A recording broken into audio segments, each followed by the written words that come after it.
G'day everyone, welcome to another episode of the Profitable Practice Podcast. All of a sudden you're probably looking going on, there's two faces on the screen here. Obviously you guys know who I am, but I've also got Laura Alvarado here from Colorado, who's an absolutely amazing person with what she does in and around the fitness space, and multiple gym owner in California, works with some amazing PTs, gym owners, exercise professionals, and I wanted to get her on today to go through the three main tips of what she's needing to do with her clients and what we're needing to do with our clients in and around the health and fitness industry with the health pandemic right now. So before I say any more, let's get stuck in right now.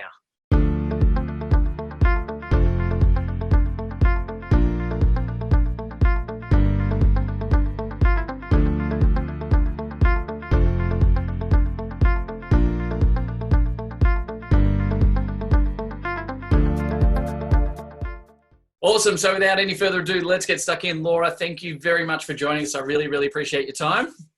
Yeah, awesome. Thanks for having me. I'm excited to share some tips and strategies of what's been working really, really well. Absolutely. Now, obviously, I'm in Sydney at the moment. You're in California, so we've got a little bit of a change there. But so much of what's around us in the health industry and the fitness industry at the moment is completely, pertinent to everything that we're doing, right? Like, we've had a massive health pandemic. We're starting to get over the curve a little bit. We're starting to push out the other end. But I thought it was really powerful if we could, tap into your knowledge about what you're doing with clients, and the fact that you own multiple gyms yourself, have a huge amount of PTs and gym owners, etc., and exercise professionals. I thought it would be super powerful for our guys to get a different spin on it and find out some more information from another guru, and not just the usual people that they're hearing from as well. How's that sound? That sounds great. I'm happy to help. Awesome. So, hey, let's get stuck straight in. Do you want to maybe just give us a 20 or 30-second background of who you're working with and your clients and things like that as well? Yeah, so I own two kind of boutique style gym locations. We do all group, small group and large group style training. But I also work with a variety of gym owners who also too have boutique studios, but they're, a different modality. So anything from bar, yoga, boot camp, CrossFit, anything of the nature. Awesome. So Awesome. All fitness space. All fitness freaks. All fitness freaks. Absolutely. So, hey, I just said to you, I said, hey, let's jump on a podcast. You said, awesome, let's do it. So I'm really grateful for your time. And then only about 3 minutes ago, I said, hey, let's just go with, you said, what are we talking about? And I said, I don't know. Let's go with this, because I think it's really important right now in the framework and the context of where we are to really be focused in around tactics. And the reason why I say this, and I know from like some of the different people that we work with around the world, and you'll know what I'm going to be saying here, is we like to be able to help people out build their business and be strategic about things on the strategy. And if you think of that continuum, right down the right-hand end is strategy, where we look at 6 months, 12 months, 18 months into the future, what it'll look like, and then reverse engineer, and we get that clarity first and foremost. But when people are in crisis, when people have a health pandemic around them, they're not thinking 6 months. They can't think 12 months. They don't want to think 12 months. They only want to think of what's in front of them right now. Like, oh my God, like, we're going to go into fear and we're going to spiral and I'm going to go bankrupt. I'm going to lose my house. I'm going to lose my job. I'm going to lose this and that, and we're all going to die. And everything is literally about tactics of what we can do to help people out, whether it's us helping clients out to build their business, or our clients helping their clients out with health, fitness, etc. It's all about the day-to-day, right? Like, it's about give them quick wins, show them the little things that can get done, and build that momentum and start moving away from tactics and back over time towards strategy. So yeah, that kind of segues right into my first tip, which is you need to change your messaging and make it a lot more relevant to what's going on right now. And I think really understanding what your clients or customers' concerns and their goals and their priorities, how they've changed. So, with most of the gym owners I work with, before, our biggest objection that we would get is this program going to work? Like, is this going to be something I waste money on? Another thing that I do where I don't get results. But now it's do this with you for 12 months, then how's this going to look? And, what am I spending, and et cetera. Yeah. So how's that message now changed? What's it now Well, it's very actually similar, but very different because people are more concerned. Their fears are amplified, right? And so like Yeah. there's uncertainty in the economy. Am I still going to have a job? So it's a lot more that you have to overcome in terms of like convincing somebody that you're going to be the right fit. So I think it's really important to really focus on connection, and then making sure that your messaging changes from like, I want a bikini body to I just don't want to get fat, while I'm staying at home, or health is really a priority. And it's actually a great time to have a health service or a fitness service because it's Absolutely. in the forefront of everybody's mind, but just making sure that the same ad copy or emails or sales scripts that you were using before all need to get updated to really take into account your prospects' state of mind and their current fears. Absolutely. I've been phrasing a lot with our guys in around the fact that it's not just the content. Yeah, it's actually the context. Like there's sort of the three, I see it as the three C's, is the contact of the face-to-face. And for a lot of gyms, etc., they're closed. They're closed for you guys. They're closed for us. A lot of health services, frontline, physios, etc., have chosen to close or have got high-risk clients that are at home. So the contact is down, but it's not just about, and you've said it really perfectly, to be totally honest, it's not just about any messaging. It's not just about any of the content that we put out there. Because I heard a lot of people turn around and go, start talking to your clients, talk to your clients, talk. And it's like, the way I feel it now, it's like all of a sudden everyone's gone, out into push out texts and emails and Facebook messaging. And all of a sudden, like I know only probably 2 days ago, I actually was talking to a whole bunch of colleagues and said, hey, what's your biggest frustration right now around communication? And every single one of them says, every bastard is just communicating everything the same. It's like, it's just noisy.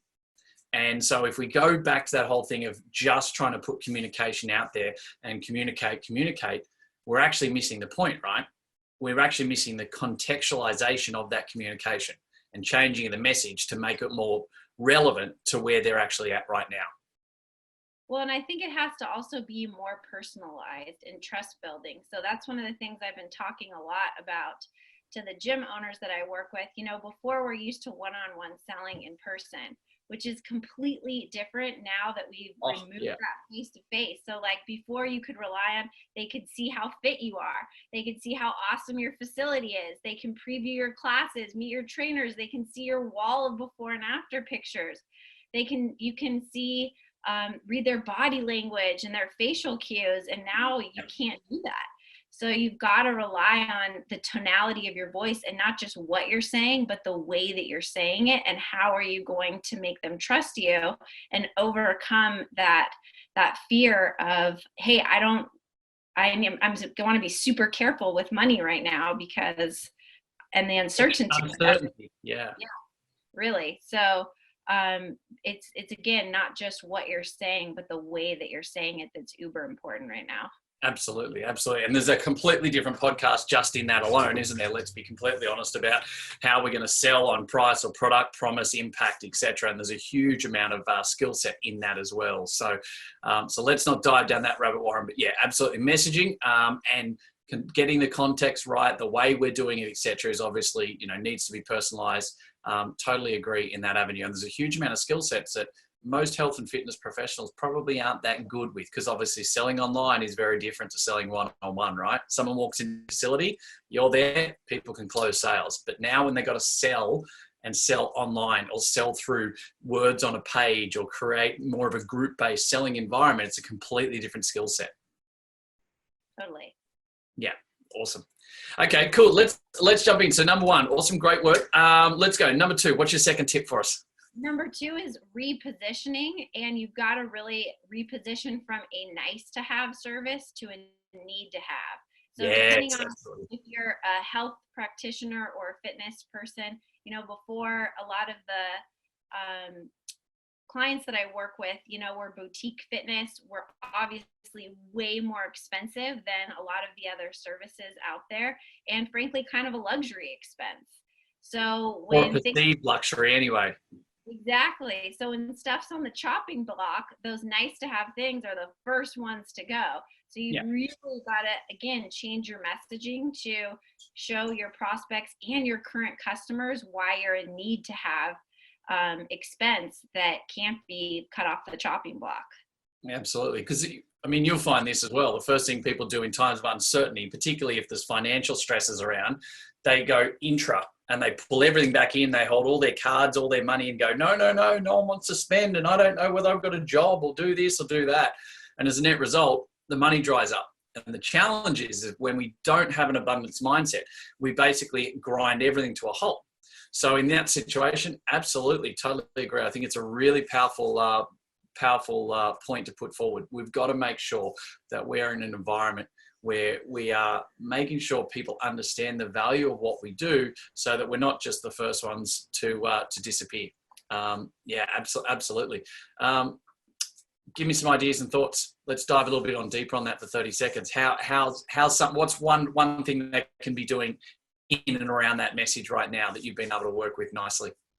Yeah, so we've really tried to put out a lot of content for our current members and not just for prospects on the importance of health, and basically the importance of exercise to strengthening your immune system. We've tried to create a lot of extra content. For example, we did a 7-day immune boost meal plan and an immunity maintenance meal plan, and just tried to over deliver on content that was showing them how we're the solution towards keeping them healthy during this time. Yeah, so right. We find that's working really, really well too. And I love the context of that as well. It goes back to what we we're talking about before, the context of the fact that it's not just a 7-day meal plan. The words you used were, it was like a 7-day immune booster. Is that right? We did an immunity boosting meal plan and then an immunity maintenance meal plan. So of course, because the context right now is people want not just health, they actually want to stay virus free, right? They want to actually, have stronger immunity. There's a lot of people that don't want to get the flu injection now because they know their immunity is going to drop. Their immunoresponse will drop for 7 to 10 days, and they don't want to put themselves in a compromised immunity situation. So again, that just almost goes back to what you said as a first point as well, in the fact that you've changed your messaging to make it more relevant, more personal, more contextualized, to give them more benefit of what they're wanting right now and what they're needing. Not just health is important, but actually putting it into an immunity booster scenario where people go, actually, that's exactly what I need right now. Yeah, and there's a lot you can talk about, the immune system benefits of exercise, the right types of exercise. Obviously, lowering stress is really important and reducing stress. So just talking a lot about those kind of things. Yeah, awesome. We actually did a session the other day, a live session with our whole industry. There was hundreds of people that jumped on for it, which was fantastic. And we did it all in around breathing. And we actually grabbed Angie Saunders, who's a good friend of mine. You might know it through some of our networks as well. And she jumped on and ran through literally like a 40-minute scenario for the breathing side of things, because it's all linked to obviously the physiology side of it. And so being able to put that into place was super powerful as well for us to be able to work with clients. So it's awesome. Hey, okay, there's 2 crackers. Let's bring it home for a third one. What's the third tip? The third one, a lot of us have had to go virtual and online. Yeah. And the tip is to really think about creating a virtual experience. So, for my industry and the gym owners I work with, we talk a lot about it can't simply be streaming workouts. Like, yes, people can get streaming workouts anywhere for a lot less expensive that are going to have way better production value than what you're offering. So it has to be more than that. And if you think about, a lot of our prospects or your members are very isolated, and it's really having a negative effect. So how can we create a virtual experience, one that fosters community and connection more so than just giving the workouts? You always talk about it's not content, it's contact. It's along that exact same line. So how are you infusing that into your virtual programs? Yeah. And you know what, we do this in our businesses all the time, right? And we teach this. We teach the client experience, the customer experience, the patient experience, however you want to term it. We do that all the time before the whole health pandemic scenario right now.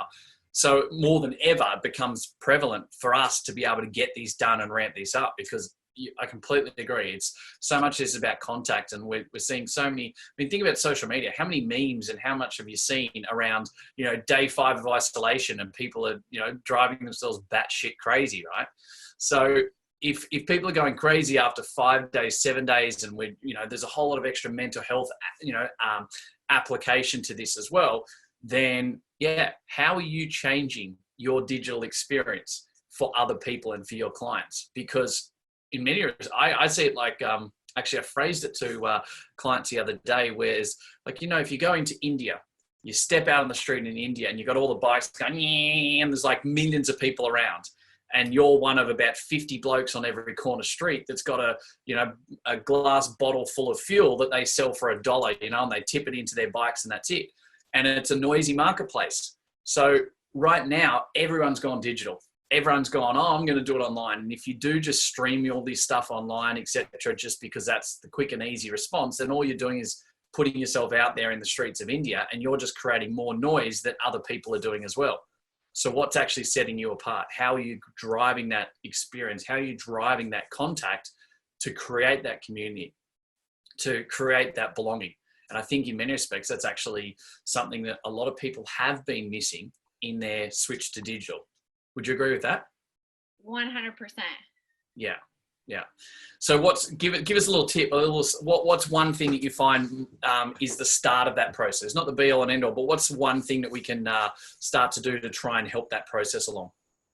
One of the things that's been super helpful for us is to create an avenue to let your members open up to you and let you know that it's okay to talk. A lot of them are struggling and they will not open up to you unless you create an avenue for them to be able to do that. And then we really tried to use the theme, how can we deliver more for the same? Yep. So we have really amped up our virtual community events. And so we do several of these, I think about 4 of them per week. Everything from like a happy hour on Friday to we started a family workout to get the kids' energy up. That's not really a workout. It's more just kind of silly stuff. Yeah. We've got a book club, or we have like fun games. So we'll get together and like play virtual games, or just talk about what are you watching on Netflix, but just create a space for people to get together and have some interaction with others, even if it's just through a computer screen. Yeah, absolutely. And one of the things we did with one of our clients straight up was he actually had a group of older gentlemen that it's a really social connection. So they would be on, whatever morning, Thursday morning, 10:30 or whatever, and they do their group class with 6 or 8 guys together. But then it was compulsory for them to go out the front of their gym that they've got. It's not a big gym. It's like basically a boutique, same as what you've got there. And so he was an exercise physiologist, and they've got a coffee shop at the front. So they'd literally all go and sit down for 10 minutes and actually have a coffee together, share some stories, and then off they go to their lives again. So I made sure that we sat down and we said, well, hang on, how do we do this? And so we set some rules of the game. And the rules of the game were, we're doing it live. Here's how it's going to be online. We're going to do the following. But if you don't turn up with your coffee mug there, ready to go for us to have our 10-minute coffee at the end, we're going to kick you off the call. And so it became this little bit of a fun play of, no, you had to be prepared to do everything as per usual and sit down, and everyone had to hold up the coffee mug. And granted, most of the guys were drinking terrible coffee, not good coffee. It was still part of the game, right? Part of the experience that they were used to. So there was a lot more normality, a lot more safe zone. And that worked really well for those guys. Actually, one thing we did about a week or so ago as well, by the time this podcast goes out, it's probably going to be 2-3 weeks ago. We had a password that they had to join for a session that we wanted to do at night time. It was about 8 o'clock at night. I wanted to give some breakdown, some fantastic news about the federal stimulus that I knew through a few channels before it got announced formally. So I wanted to break it down for our guys and give them the heads up on it. But I said there was a password, and the password was they had to turn up with an alcoholic beverage. It was 8 o'clock at night, and their password was like, all right, everyone hold it up. So everyone was holding up beers or spirits or some wines, etc., and just create that nice, fun community type environment as well. So yeah, simple things, right? It seems simple, but it's actually really meaningful for a lot of people who are feeling alone and isolated and aren't sure. Simple, but yet very powerful and valuable. Definitely. Yeah, awesome. Hey, Laura, this has gone way over what we normally do time-wise, but I didn't want to cut down on the time because obviously it's super powerful for what you're putting out and helping our guys with. So 3 amazing tips there. You guys should jump in and get stuck in because Laura's absolutely killing it with her business and her clients in and around the exercise and fitness and gym-based space in California with this, and working some amazing tactics that you guys can plug into the business as well. So, hey, Laura, I'm going to let you go and get back to crying little bub. Really appreciate your time. Have a great evening, and we'll chat to you again very soon. Thanks, Jason. Thanks a lot. Bye-bye. Bye. Hey guys, thank you very much for listening to another episode of the Profitable Practice Podcast. I would love nothing more than for you to be able to leave a review. I get so much joy out of listening and reading the amazing things that you guys say about this. So please subscribe to our channel, leave a review, and share it with your friends. Let's get some more fantastic information out there so all of us can grow the industry together. Cheers for now.